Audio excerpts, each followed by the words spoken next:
The NTSB, that's the National Transportation Safety Board, has released new video of the moment an Army helicopter collided with an American Airlines regional jet on approach to Washington's Reagan National Airport. It shows the aircraft's exploding. The debris then fell into the Potomac River below. 67 people were killed in the January 29th crash. The NTSB is hosting a 3-day hearing into that fatal crash.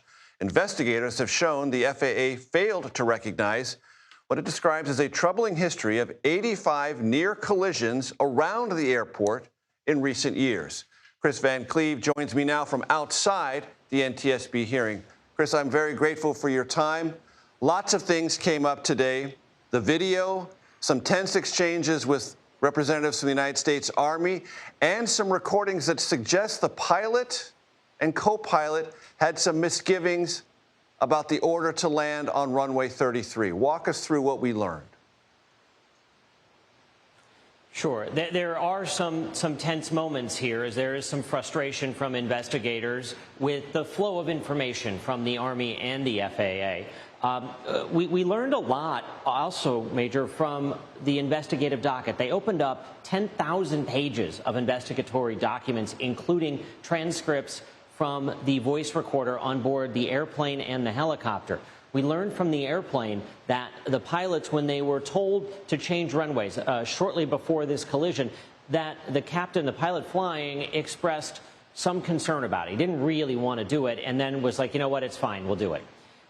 There's concern that when they flipped over to that other runway, that might have been the moment when the helicopter lost sight of the airplane, because the transmissions between the air traffic control and the helicopter only were partially received by the helicopter. So certainly that'll be one of the things the NTSB continues to look into, is that controller decision to move the airplane. We also learned just what happened in those final moments on board that airplane. It is clear that the pilots realized this helicopter was on a collision course. About 2 seconds beforehand, you can see in the transcript, they let out a scream of alarm. The pilot then pulls all the way back on the controls, pops the nose all the way up, trying to avoid this helicopter. There just wasn't enough time.